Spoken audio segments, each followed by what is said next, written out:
if you want to post on YouTube, you are most definitely going to need a camera.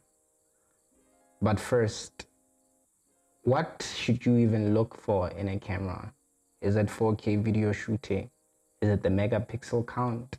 Does the more expensive mean the better? Well, the answer to all these questions is no. Well, that's the simpler answer. The more complex one, I'll be answering in this video, so stick around until the end. Before buying a camera, these are 5 considerations that I personally think that you should consider. What do you need the camera for? Because cameras are basically tools, so you need to know what you're going to use that tool for. Lens choice is a very important consideration because when buying a camera, you need to make sure that you buy a camera that you can afford. By afford, I do not mean a camera that you can afford to get the body. I mean a camera that you can also afford to buy lenses for. I thought this was an important consideration because most cameras' battery lives are very good, while most cameras' battery lives are very bad. So I think that you, as someone buying a new camera, you need to know what camera you're buying, so that if it sucks, if it has a bad battery life, you know you can replace the batteries, or you can get another camera altogether. But it's something that you need to know before you get a camera. Bit depth is way more complicated that I am going to define or explain in this video. But for what I think we need to know, I think that we just need to know that if you have an 8-bit footage, it doesn't have a lot of information for color grading. If you have a 10-bit footage, it has a lot of information. If you have 12-bit, that is way more information. And the final consideration is dynamic range. Dynamic range refers to your camera's ability to expose for your highlights and your shadows. Yeah, without clipping any of them. Hey guys, so before I wrap this video up, I wanted to give you guys some recommendations, some camera recommendations that I highly recommend.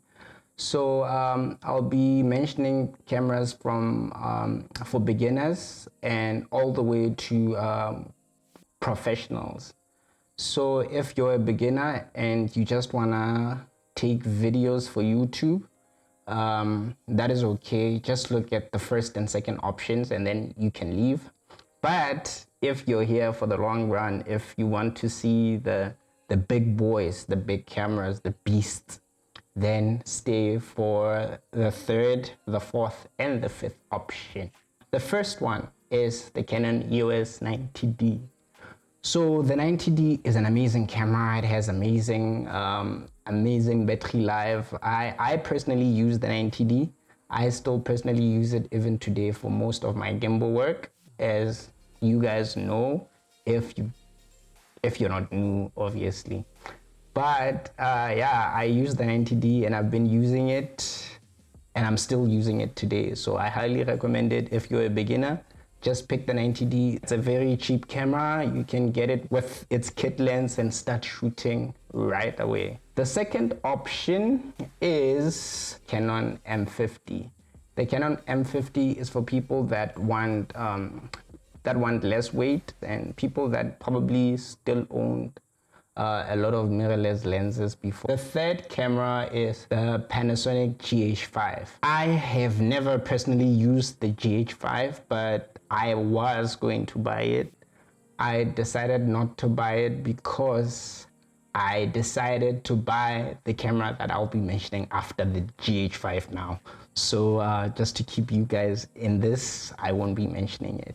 But yeah, the GH5, it's an MFT camera, meaning that it uses micro four thirds lenses. So that is amazing. The GH5 is an amazing camera. It has IBIS. It's just an amazing camera. The fourth option is the Sony a7S III. The Sony a7S III, I don't even want to say anything about it. I just want to say that the Sony a7S III is a beast of a camera. It's good at low light. It has amazing autofocus. It's light. However, it has very, very expensive lenses and very expensive storage options. The final camera on the list is, you've guessed it, Blackmagic Pocket Cinema 6K Pro, baby. That is the camera that I'm using right now to record this video, and as you guys can see, it's late.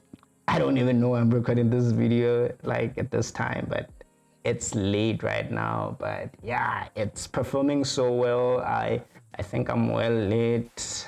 Everything looks amazing. And what I really love about this camera is the built-in ND filters. They're amazing for when you're shooting outside, and I don't know, just feels professional having built-in NDs inside your camera, you know, just changing them. That is the end. That is it on my list of cameras that I think I can recommend for you to get. And that is it for what I think you should look for before you get a camera. So thank you very much for tuning in. Like, comment, and subscribe.